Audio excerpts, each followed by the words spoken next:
All right, I believe we are live, Rod, which as always, super excited that I finally can nail down some time. There's so many people, but you're long overdue. I'm just checking real fast, Rod, on the Facebook. So yep, we are good to go. But man, thank you so much for taking some time out. And there's so much to talk about, especially for my fitness friends out there.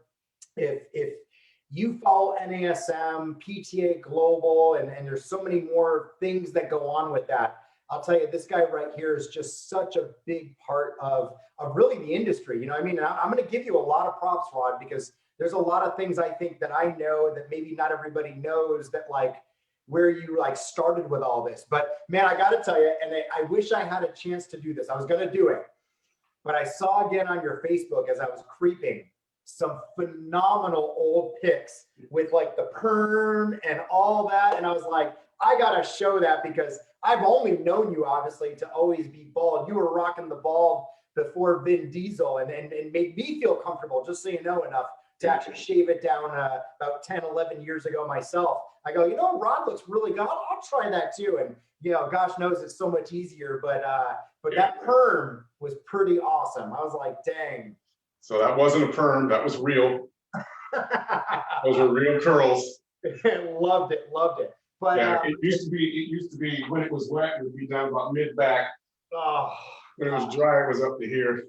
Yeah, and I remember, you know, hearing some great stories from Victor Verhage as well, that were like, oh my gosh, I want to go back and see this Rod, right? How fun would that be? But for some of my friends out there, if you don't know, but you know, Rodney Corn again was a huge part from, you know, really ran NASM. We'll kind of go into that for a little while. Was a huge contributor, like one of the main ones for bringing Mike Clark to NASM, which totally changed the face of the fitness industry, really. And we'll definitely go into this though. And then Rod went through that. He actually was a co-founder of PTA Global. Went on from there, even joined forces with Ian O'Dwyer and have their company called Soma. And then at this point, as you're rocking the t-shirt, I know you're, I believe, the director of education for Alico. There we go. And, you know, so many things. But I know anybody that knows you knows the enthusiasm, the passion, the fun that you always bring. So it's my pleasure. Definitely one of my mentors. I always like to say, we're going to go back further into Rod, but Rod actually brought me over from Apex to NASM, which at the time both were owned by Neil Spruce. So, you know, we were in the same building, if you will, and the same house, just moving over a little bit. So something I was always super and am super grateful for. But Rod, how about we start though, if we can? I was like, it's your life. So from what I remember, you know, we had NASM at the time, and I'm working on the Apex side, and NASM was kind of going through a transition. You know, for years and years and years, we had, you know, the amazing Tom Purvis that really headed up, if you will, the education. And then, you know, for a little while afterwards, I always say it was like the late 90s, the F word became really popular. And of course, I'm talking about functional training. And that was the era where it was like Paul Chek and Juan Carlos Santana. And it was all about core and spinal stability, things we never really talked about. And out of nowhere comes this guy, Rod Corn, who's going to be like this part-time instructor, you know? And obviously meeting Rod, you know, right away, he's really bright, but he's kind of like, hey, I'm here. And from what I understood, you were actually a student for Mark Yancey, correct? Yep. Yep. So take us through some of that, Rod, if you can, please. Yeah, so I started at NASM in 1999. My start date was actually July 1st, which is ironically the start date for PTA Global and was a start date for Laco. So go figure that. I didn't know. So July 1st, big day. Anyways, before that, my whole thing is I started in Southern California, was born and raised in Southern California, and went to Miami, Ohio on a scholarship, played football, came back, and I had a personal training studio down in Southern California, and my buddy and I we were partnered up, and I was going through it, and I was just like, man, and out of the blue, I was just like, you know what? I want to train trainers. I had no idea what that meant. None. It was just, I was doing personal training all day long. The business we had was actually doing very well. And I just decided I'm going to leave my business. I'm going to go back to school because I never finished my degree because I was playing football. I didn't care about education, just want to play football. And obviously that didn't turn out the way I thought it would.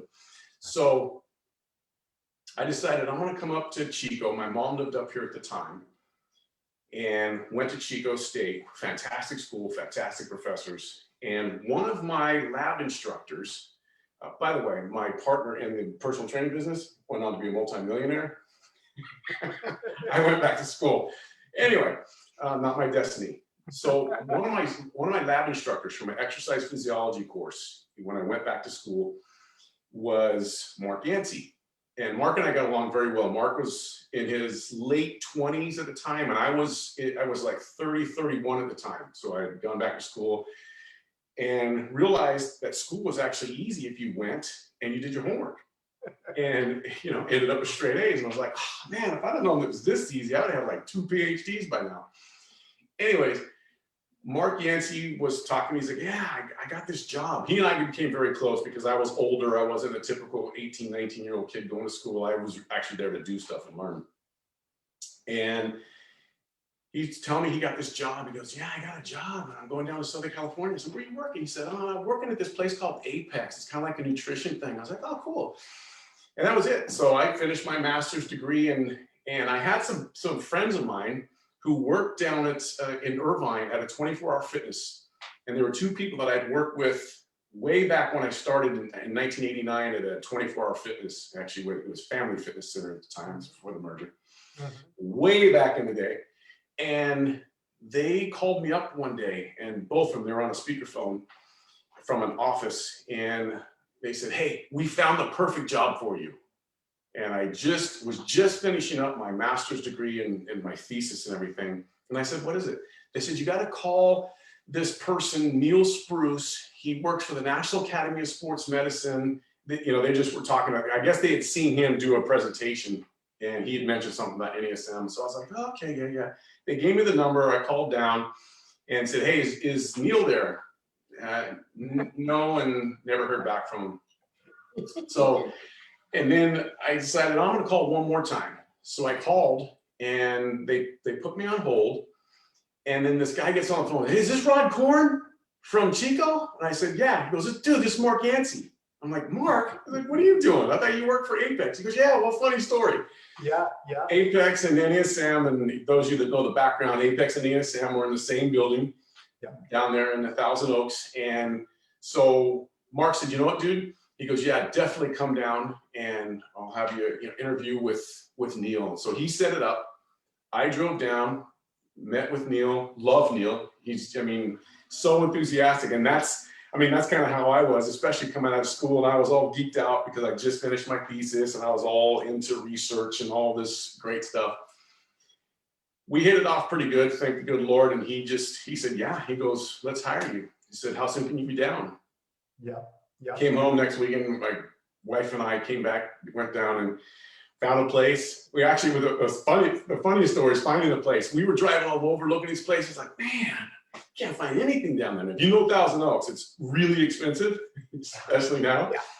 We got lost, went in a back street, pulled up, and all of a sudden there's this complex for the apartments. Went in and found the perfect apartment, and literally within a couple of weeks, I had come back down. So started on July 1st. And the funny story was when I started, Mark Yancey had left. Right. So this is what I was going to say. And he didn't tell me. So imagine this for a second, okay? He's the brand new guy that's really going to be like a part-time instructor or that kind of thing. I don't know, full-time, but he's, if you will, low man on the totem pole. And all of a sudden, I don't know how long it was, Rod. And I think it was within 30 days. Because I remember being at a course with you. No.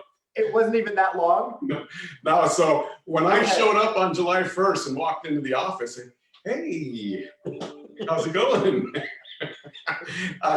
Where's Mark? Yeah, Mark left. He put in his 30-day notice. Literally after I had come in, he put in his 30-day notice. So he was there. I don't even know if I saw him more than a couple days. Yeah. No, I take that back. I saw him. He was there for a week or two because I went with him and Lenny to I forget where it was, like Montana or something, and saw him do a workshop. And so I saw Lenny and met Lenny. Lenny and I hit it off pretty good because Lenny was a geek, and I love that. So I saw Mark for the one time. I saw the presentations, and what it was going to be is I was going to kind of do what Mark was doing, and Lenny was going to do the Lenny show. Yep. Well, after I had arrived, Mark had already put in his 30-day notice. Lenny put in his 2-week notice. Yep. Yep. So within 2 weeks, I remember Lenny and I going down to Zuma Beach. We were sitting on the beach, and Lenny was just giving me his PowerPoint presentation, just walking me through it. We were sitting on the beach chit-chatting about, hey, what should be, and so I had all this information. I'm thinking, so you're leaving, Mark's leaving, and here we go. Yeah. So crazy as that is, Lenny Pericino, who had been with Apex for years and years and years, transitioned over to NASM. And like Rod says, is one of the biggest educational geeks. And we mean that with love because he's super analytical. But he ironically left to start what we know today as Free Motion. He left to start that company. They originally called it Ground Zero. And he became the educational director. So here you have Rod, not even 30 days in, and here's the keys to NASM. Rod was the last man. Here you go. You know what I mean? Run the company, right? It's now yours. So it was really neat for us, though, because Rod came in and didn't really have any previous, I'm going to use the term bias, and I don't mean that in a bad way, but influence of what used to be taught versus this versus that. And you know, between your athletic background, I know you've always had, you know, a background with Olympic lifts and everything else. It was kind of, it was great because honestly, it was this fresh new face that was a phenomenal transition to what it became and what a lot of you know it to be now. But that was Rod. And then Rod, take us through real fast though, because before you brought me over, of course, you had your team of, you know, I'll let you pick it up if you will, please.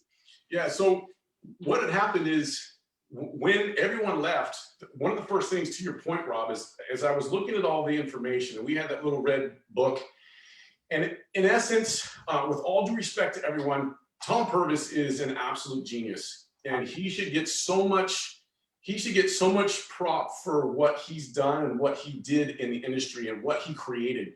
However, that little red book that I read, it was really a plagiarization of Joint Structure and Function, which is a book that one of the trillion books that myself and Lenny and everyone had gone through. What I realized first and foremost is I had just come out of a strength and conditioning background. I was doing a lot of strength and conditioning training up here where I live now, which is where I was before I moved down for the job, and was CSCS certified, all that great stuff. And when I got to NASM, I realized there's no programming. There's nothing that says, how do I program? How do I take all this information about where your scapula should or shouldn't be and what your position should be and how can I turn that into a practical application for us as trainers? So the original process in that, Rob, was we need to do, I'm going to go through and I'm going to talk with Paul Check, with Carlos, with Gary Gray, and a lot of these big people. We were going to create, my thought process is let's create a book that had some of the best people in the industry providing information. Ironically, that's what PTA Global ended up becoming. But that's where I was starting. But as I started going through this, I realized that, you know, Paul wanted something this way, Gary wanted something this way. I was like, this is going to be super arduous. And that's where I'd gone to a Vern Gambetta show, and Vern Gambetta was doing something on program design. And I was thinking, okay, I want to see what some other people say in program design, because I didn't want to come in and do it my way. I just wanted to come in and do it what I thought should be done in the industry, which wasn't being done, and nobody was doing any program except ACSM with their 8 to 10 repetitions of 8 exercises. What do you do? So I went to Vern Gambetta. His stuff, he didn't do anything on program design. I was like, this is the ways. And then the second part of that was this young kid, Mike Clark, was going to come out and do some stuff on assessment. So Mike came out and he started talking. And those of you that know Mike and have ever seen Mike, and if you haven't, you're missing out. But just, I mean, he's like magnetic. He just starts talking and he just has his brain that just cheek, cheek, cheek, cheek, cheek, cheek, cheek. Back in the day, it wasn't as cheek, but it was magnetic because he was so intelligent. So he was doing the overhead squat. He was going through all that stuff. And that's where I was thinking, wow, he and I resonated with what he was saying, because it's like, I get this and you need to do these things. And it was funny because what I was originally starting with at NESM was stuff that I had been doing prior to NESM. And that's where I was starting to get into, you know, alternating lifts to help bench, and you're doing dumbbells, and you're starting to get into some of these stabilization things, but I didn't have all of this stuff pieced together yet. But I was working on all of this and saying, we needed to have, at NESM, I had changed some of the original PowerPoints, and we started creating phase 1, phase 2, phase 3. We needed to create stabilization before we got into all the strength and heroic stuff. It just wasn't well thought out at the time because I was still working on it. But when I met Mike, and basically he had got to know him, went to Arizona to his physical therapy clinic there, took us through what he had, this optimum performance training 2-day seminar. Lenny and I both went to that. And that's when it was like, dude, you have all of this already laid out. It was a full programming scheme. It was a full thing. I mean, there was a lot of stuff. There's a lot of nuances that people will never, ever know about that. For instance, the integrated stabilization, the stabilization equivalent, which was the SET, which is now just whatever it's called, stabilization endurance or strength endurance. It was originally, you did the stabilization before the strength. And then me, Lenny, and Mike sat in a room in his office in Arizona, and he said, what do you guys think? Should we do stabilization before strength, or strength and then stabilization? And ultimately, you can do both. And those were things that we talked about. Yeah. But we said we had to pick one. We already had stabilization. Yeah. So we thought, you know what, why don't we go into strength and stabilization, and then you get into strength? Okay, done. So that's kind of things we changed. What? I never knew that, because for how long it's been now, 21 years, I've been like, the first exercise would fatigue the type 2 fibers more. And then at the end of that duration, the type 1 fibers are still hanging out. So give them another stimulus. So the time under tension, by the time the 2 exercises done back to back, you got the type 1. Anyway, but hey, Rod, hold on. You jumped a huge segment there. You jumped a huge segment. You were handed the keys to NASM, and here's your team. The one and only Bobby Cappuccio. Well, Bobby wasn't there yet. So when I got there, I had Richard Stewart, who was, right, I was going to say out of Texas, and then we had Jan, who was in Las Vegas. Right, I forgot about Jan. And so the first few courses, we were kind of just doing that. Well, you were extremely dynamic, and I wanted to get you on board, because I was like, man, we got to have more than we're doing. I think Jan, she was getting ready to exit. And I wanted to have some people that were in-house so we could work on some of the stuff, because it was really hard at the time, because we didn't have all this stuff that we have back in 2000, 1999, 2000. So, and then I met Bobby. So my Lenny's last presentation was in North Carolina. I went to North Carolina, and Lenny and I kind of did the dog and pony show together. And Bobby Cappuccio was there. And that was the first time I met Bobby Cappuccio. And that was insane. Yeah. That was insane. And so he and I chatted a little bit, and we talked a lot more. And then I finally said, hey, Bobby, you know, I talked to Neil, and I said, can you move out here? Can we get you? And Neil was, you know, he approved, because Neil loved Bobby, because Bobby was just so, yeah. And so we got Bobby to come out. And that's a whole nother webinar just on the experience of when Bobby moved out and we had to go to IKEA. and he's driving a truck on the 405.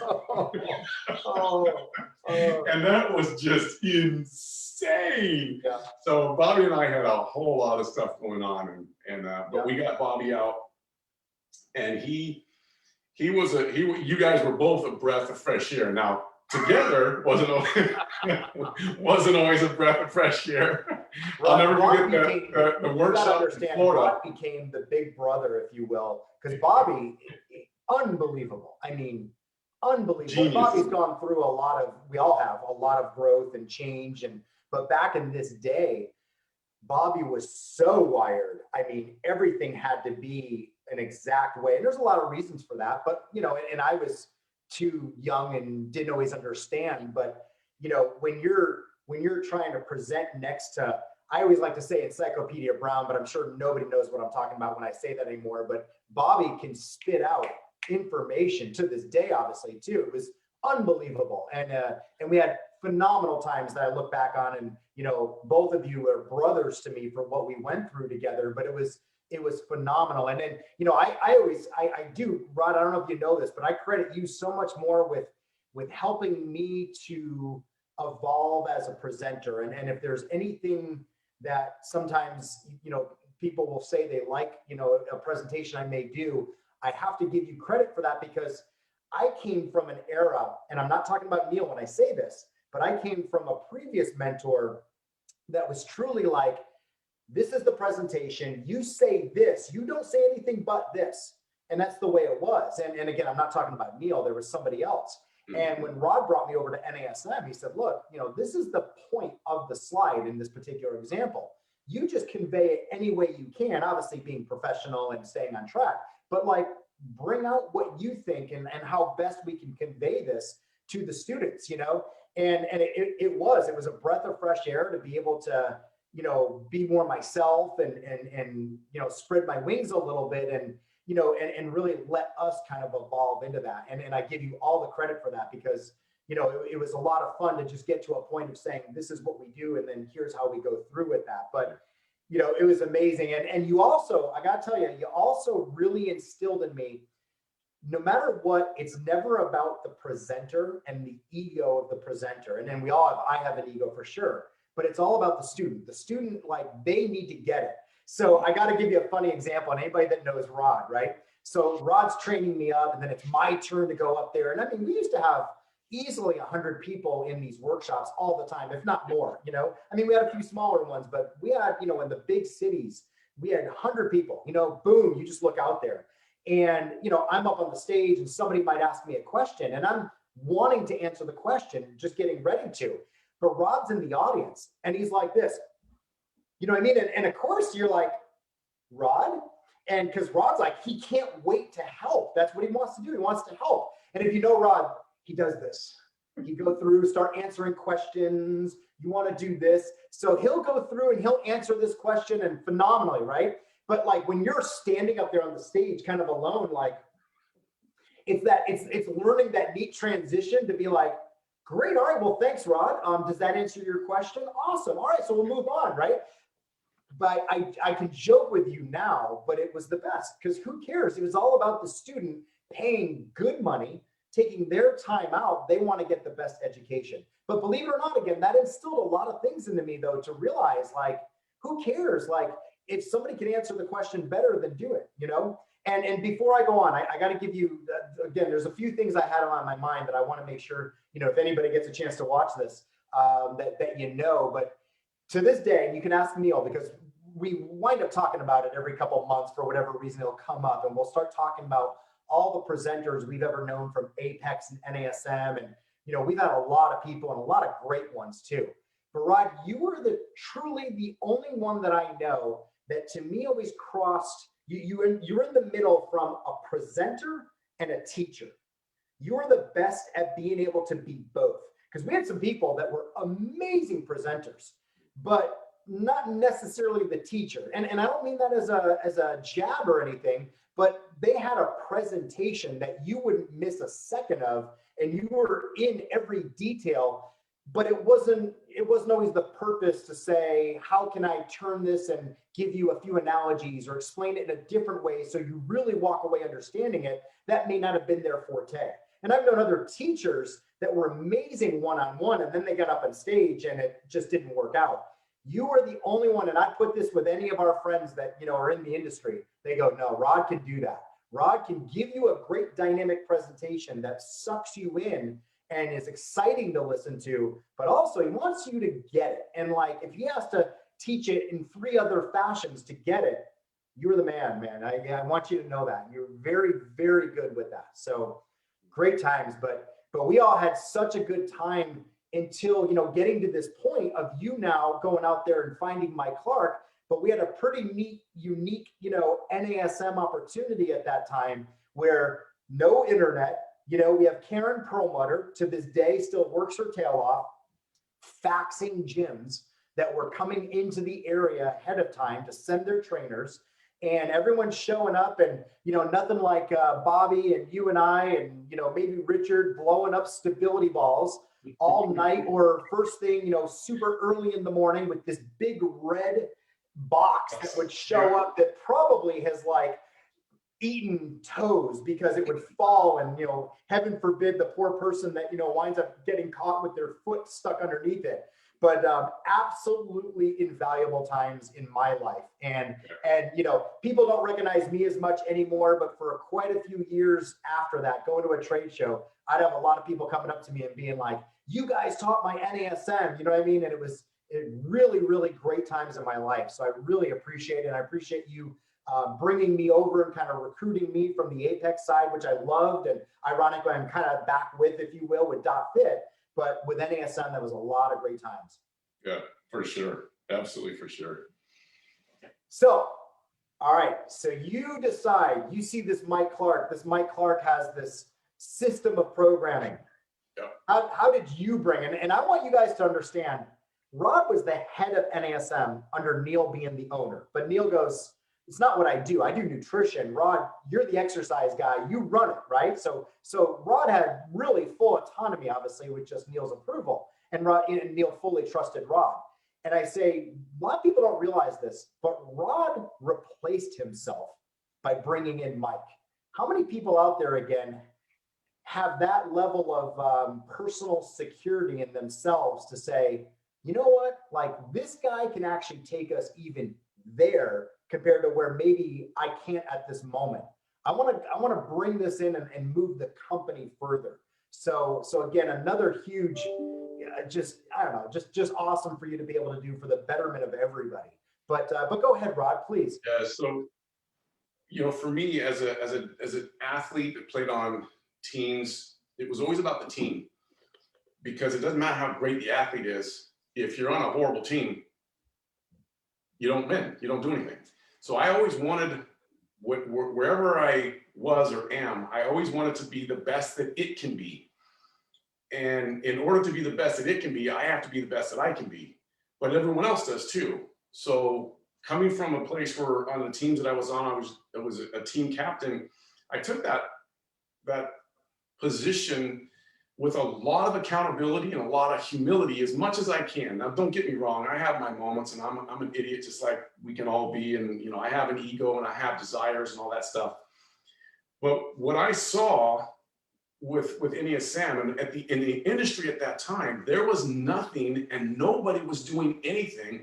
Periodization wasn't even heard of in the fitness industry.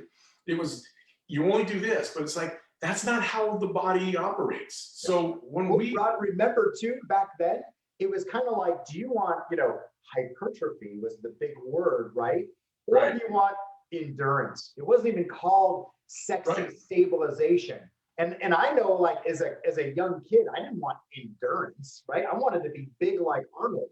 So that's what we were facing. Yeah. Go ahead, please. Yeah. And in a big way, it was all about hypertrophy in the industry back then.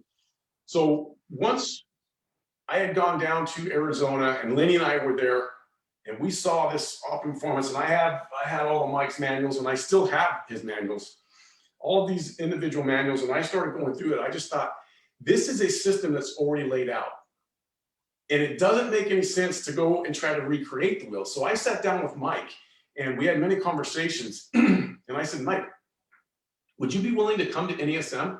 I said, we've got an opportunity to do something in an industry that has never been done before. And I know that if we can take this, we can turn that into a very practical and effective system.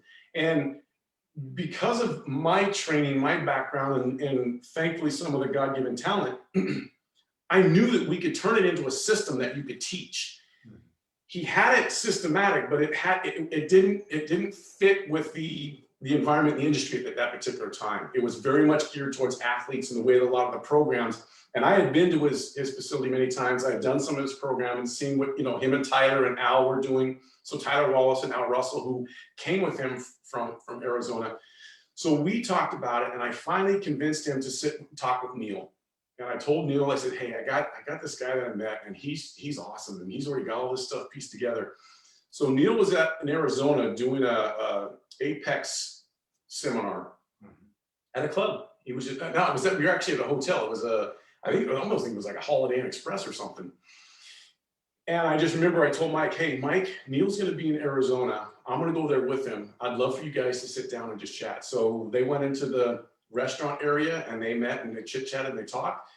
And then everyone knows what was that. And Mike agreed to come on. I wasn't involved in all the agreement stuff. I just knew that for us to do what we needed to do, and if it was left up to me, I would have to then recreate something that already existed. And that was stupid. So let's take Mike's stuff and let's turn it in. That's what Neil and Mike basically agreed upon. I'm going to give you my IP, and we're going to turn this into the OBT model. And that's where it came. And so after Mike came back, that's when Lenny came back.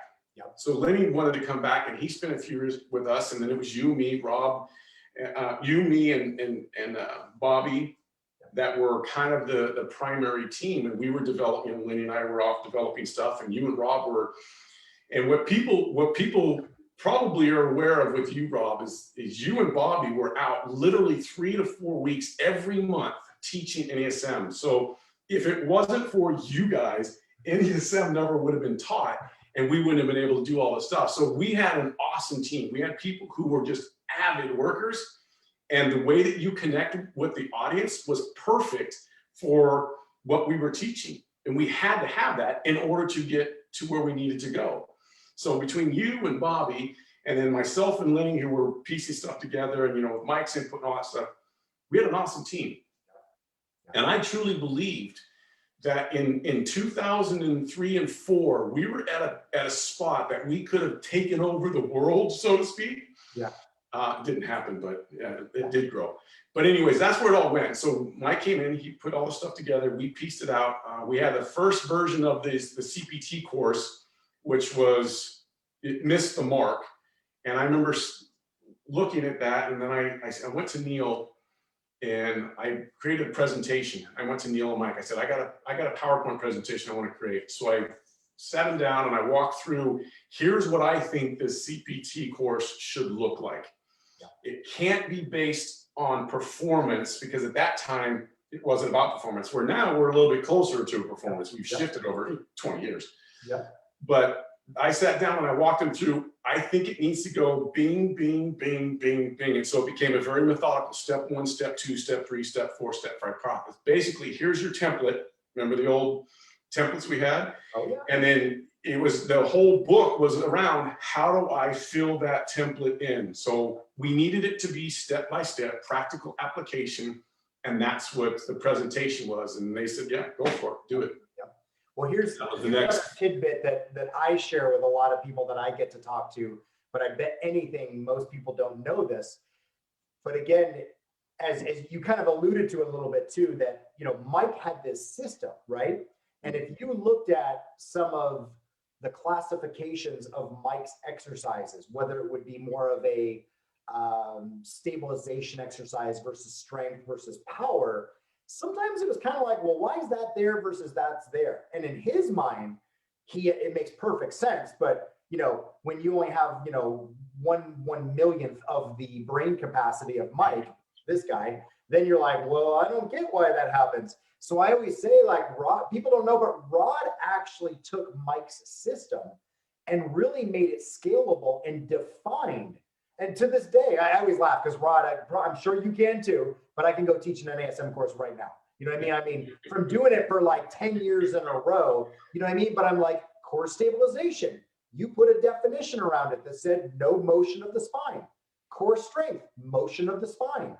Core power, motion with a speed component. You know what I mean? But it was like, okay, well, now I can replicate that. And now we can look at an exercise and look at how it's performed to actually put it in a classification. You know what I mean? And most people don't know that though. And I gotta say, you know what I mean? Like, obviously Mike deserves and gets so much of the credit out there, but like, it wouldn't be where it's at if it wasn't for you to also come in and partner. And to your earlier comment, again, what makes a team, you know what I mean? because you had Mike that had this amazing vision and did so much, but then you take like, you know, let's call it like a gym guy like yourself and say, well, now we can start to do this. And then again, like I said, to scale it, that was the big thing. And obviously it just blew up from there. And, you know, yeah, you guys would laugh because I'm going to use a term I know my daughter wouldn't even know right now, being 11 years old. But as soon as we brought Mike on, the first thing he had to do, his wife had just competed in the Olympics and for pole vaulting, and they came up and we got this studio set up in the back office classroom of Apex and literally shot all these, this is what I was going to say, VHS tapes.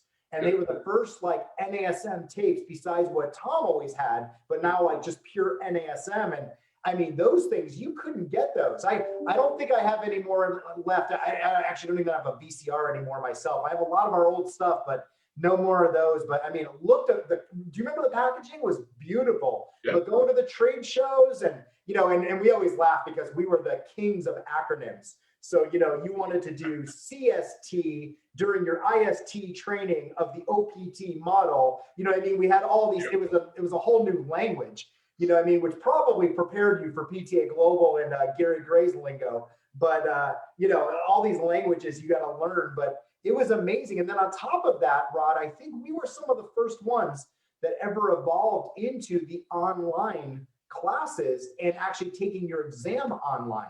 Right. So that was amazing. Remember all those years of us, every day we would show up to work and we would split all the exams that were taken the night before into like how you correct them. And we had to manually correct the program design components. So, I mean, just pretty darn cool, man. We've really been able to see a lot of things. And obviously now they're just, you know, ginormous for what NASM has evolved to, you know, but great times, huh? Great times.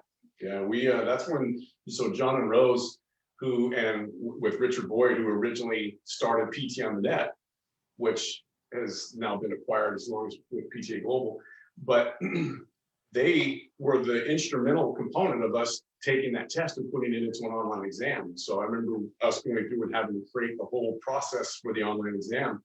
Yeah. And that. So yeah, we had a lot of firsts. I mean, we brought, even though Paul Check was talking a lot of information, Carlos was into periodization, Carlos Santana.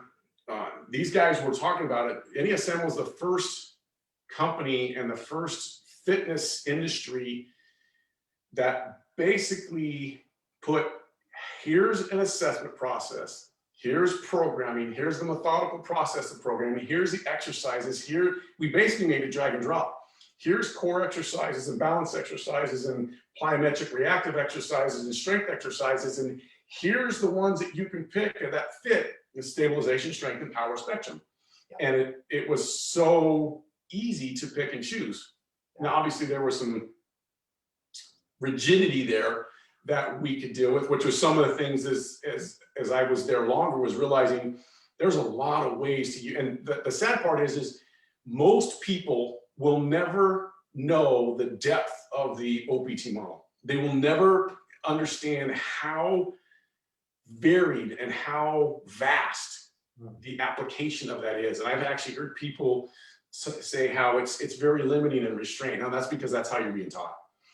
I mean, Mike and I, we spent hours discussing. I remember one time he came to me and said, I want to break the OPT model. So I broke the OPT model and I gave him 6 basically versions of it. Here's what we could do, this, and this, and this, and this, which never happened, it never changed. Yeah.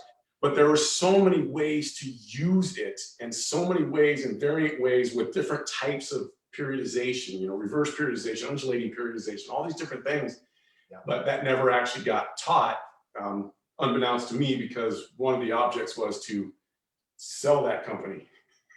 So a lot of the things that were happening is I realized that there were decisions that were being made and I couldn't understand why we couldn't do certain things when there was so much more. I wanted to make this thing sing for everybody. Yeah. And I just realized we were being limited and constrained. And that's when I realized that it's probably best for me at that time to step away, because what I'll become is a hindrance because of my personality. And I didn't want to hinder the actual process. I wanted to let it do what the people wanted it to do. And then I stepped out to do something else. What's amazing though is, and I'm going to ask you about PTA Global next, but before we leave kind of the NASM topic, what's so cool to see though is even today, you know, if you've taken an NASM course, there's a great chance you know people like Wendy Batts and Rick Ritchie and Ken Miller and Marty Miller. I don't want to leave out anybody, but those were some of the big ones that always stuck in my mind. But they were all people, you know, that we recruited, we had with us. You were a huge part to all of them. I know they all always say it as well.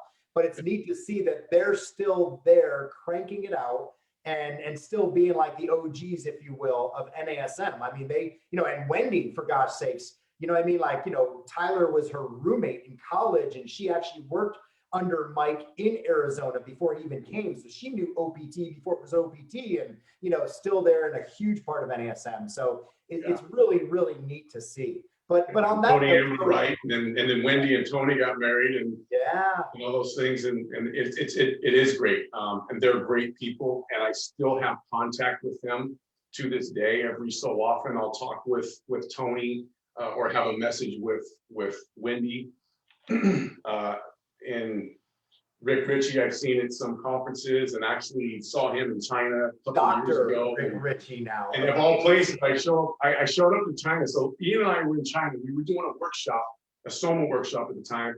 And we're in this hotel and we go down, because this is the Chinese, it was, I think China IDEA was going on here as well. So Ian and I go down to work out in the morning at the hotel gym. It was a nice hotel, nice gym. And I see this tall black guy come in and he's kind of working out and he's doing exercises that's like, I was telling him, I said, that looks like total NASM right there. Yeah. And then come to find out, we were chit-chatting and talking, and it was Prentice Rhodes who works at NASM, and I'd never met him, but I heard of him. So he and I started talking, and then he realized who I was. He's like, no way, you know, you're Rod, blah, blah, blah, blah. I've heard so much about you. And then Rick Ritchie walks in and it's like, ah! Yeah. So it's really cool to have seen that. And just to still have good connections with a lot of those guys. Yeah. Well, hey, what we got to do for sure is, you know, hopefully as next month, it'll be a year we've been in COVID, right? Which I keep trying to remind my daughter, like, you're going to see this in history books, you know what I mean? So it's always like the before COVID and then after. But what I'm getting at is, you know, I've been to the Optima conference, you know, to represent with .fit many times, probably been there the last 3 or 4 years, if not maybe 5 years or however long it's been going on. And it's just a great time to see a lot of people. And I'll still even run into a couple of people that might have recognized me from way back in the day. And, you know, it'd be great for you to be able to go as well. But hey, I could talk all day. I just want to be respectful of your time and any of our viewers. But what I'd like to get in, Rod, is if you can give us a little breakdown of PTA Global. But I want to finish for sure, though, on Alico, what you're doing now. Do you want to just kind of take us through, like, you know, hey, this was what PTA Global was and that kind of thing? Yeah, so, you know, I left NASM in 2006, and for 2007 and 2008, I was doing stuff out of the UK, working with some real good people. Matt Polson, who was from David Lloyd over in the UK, so if there's any UK people, old school. And he was awesome. He was, him and his team over there. And so we were doing stuff. And then in 2008, Richard Boyd contacted me, and I hadn't talked to Richard since, you know, the early 2000s when we were associated at PTONet. And he said, hey, I got this project and I'm going to be in San Francisco. You want to come meet me? So I drove over, because I'm only 2 hours drive from San Francisco. Drove over there. My wife drops me off. Kids go around San Francisco for a little bit. I talked with Richard in the Holiday Inn lobby. I don't know what it is about Holiday Inns.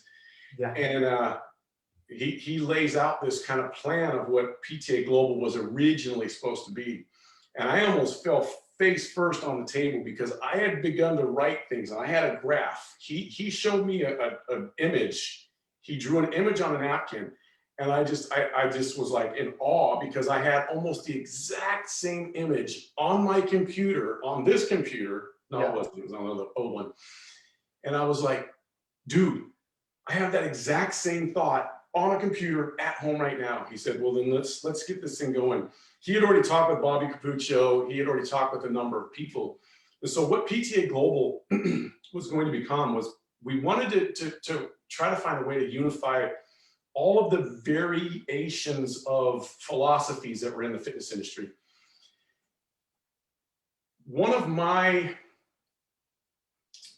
skill sets is if you give me a lot of things, I can see the commonality and try to create a theme or something from that to make it presentable, like you had talked about. It's what we did with NSM. Mike had all this awesome stuff. My thought for the fitness industry was, let's put it in a very systematic process. So we started talking about that, and we had all these different things, and we had a way to kind of piece that together. What happened is that we had to use a template for the personal training board. We never wanted to make the co-founders, which were myself, Bobby Capuccio, Ian O'Dwyer, Michelle Dalcourt, the inventor of Viper, and Scott Hobson, who was the international presenter, educator for PowerPlate at the time. We never wanted to do a personal training certification because the last thing we wanted to do was jump in the pool with NESM, ACSM, NSCA, ACE, and all the people who've been there for 20, 30, 40 years. Mm-hmm. But that we kind of got pushed and steered into that direction. But the brilliance of PTA Global wasn't about personal training certification. What it was is doing something that had never been done in the industry at that time. And that was really where Bobby came in. So those that don't know Bobby, you're missing a lot. And those that do, you understand where we're coming from. Is how can we blend behavior into all of this exercise science? Because we're missing the boat if you're just training the body. So what we were doing is we were training the human being, not the human body. That was one of the taglines. And so we just started working on how can we take this behavior stuff and blend it into the actual training. And that's where Bobby was one of the primary constituents of everything that we did.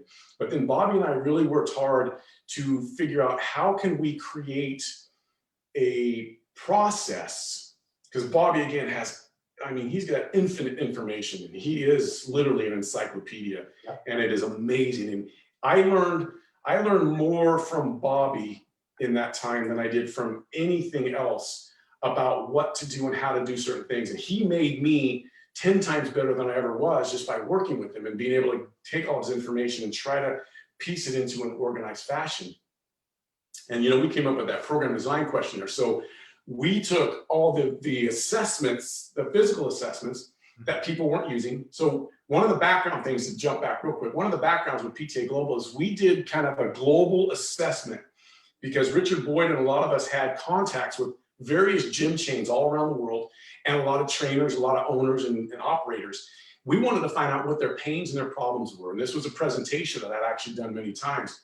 They said, here's our pains and our problems. And the trainer said, here's our pains and our problems. Well, they all matched. We have to do these assessments, and our trainers can't do assessments, and we don't know functional anatomy, and we have to write a program based upon an assessment. We don't understand the assessment. We don't even know how to write a program. Mm-hmm. So we said, what, let's take all of this information, and from that, let's create a system. Mm-hmm. And so that's where we went to a behavioral questionnaire to find out who are you, what do you really want to do, and why do you want to do that? Mm-hmm.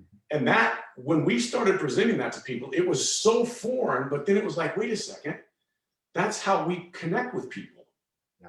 And so we realized that was involved in that. And then that translated into, well, if you know who they are and what they want to do, then they may want to do different exercises. And that was something I was actually trying to do at NESM, was what about having a movement style?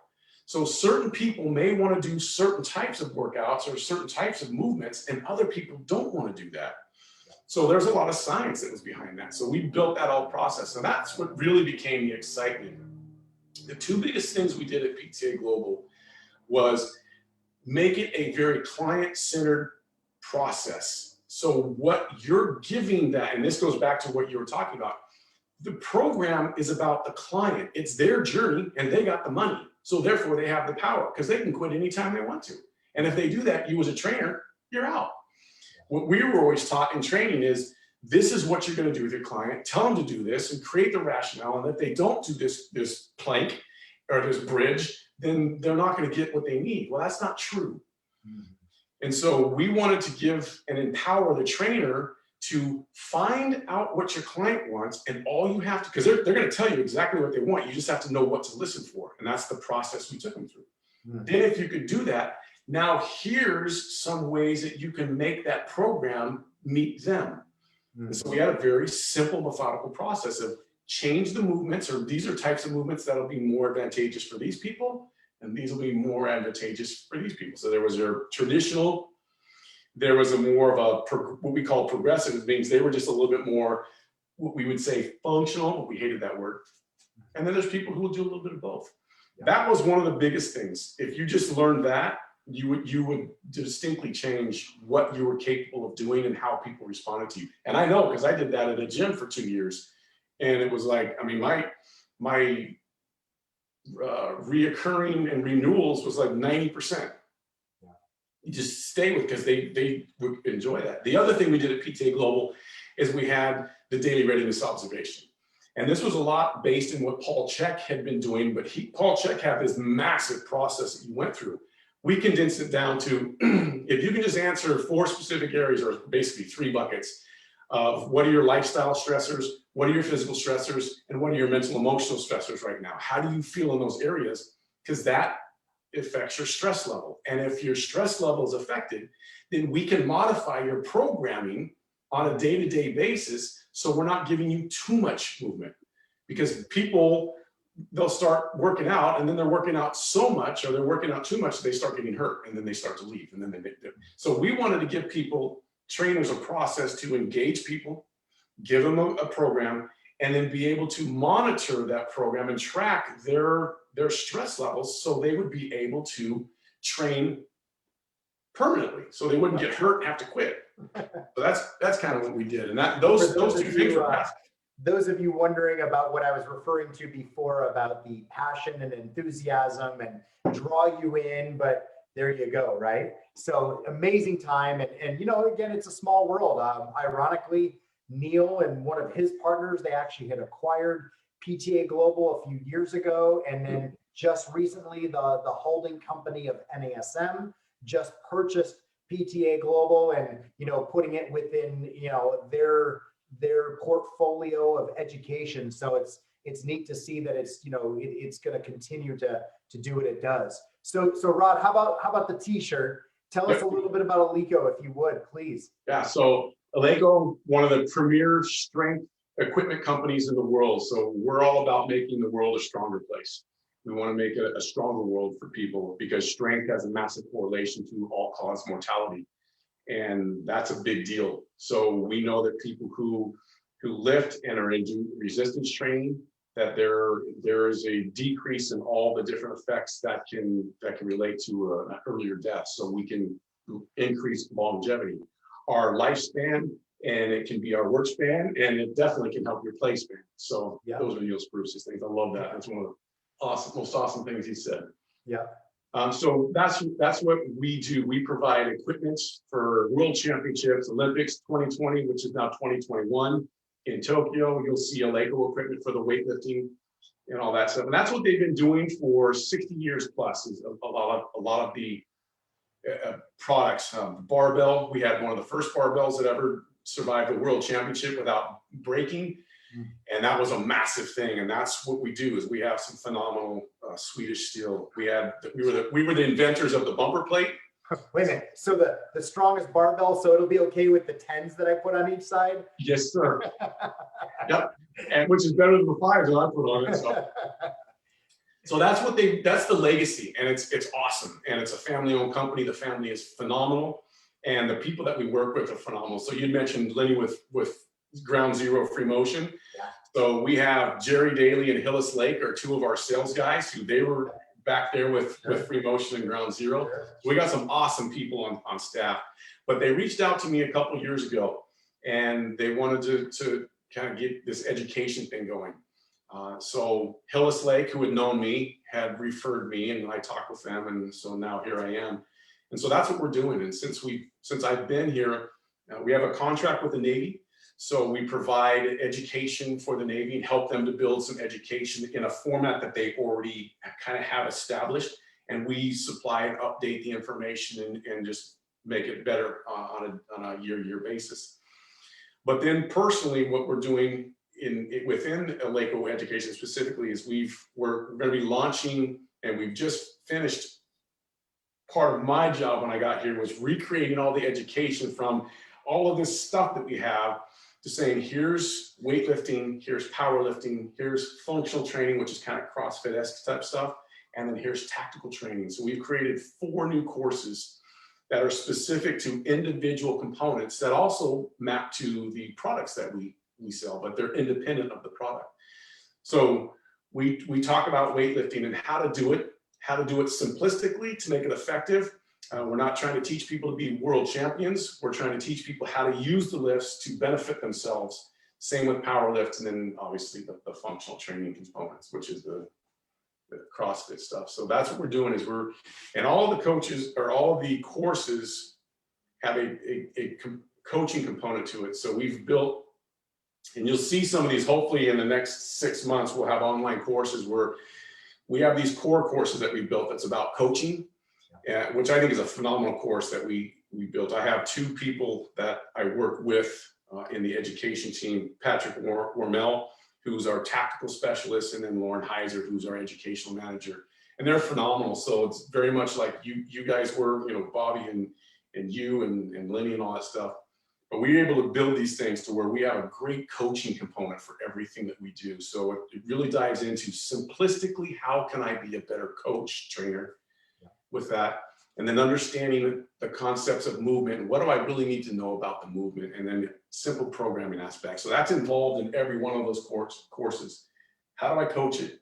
What are the movements I need to know? And how do I actually program for all of those different things? That's awesome. I'm stoked. I want to take those for sure.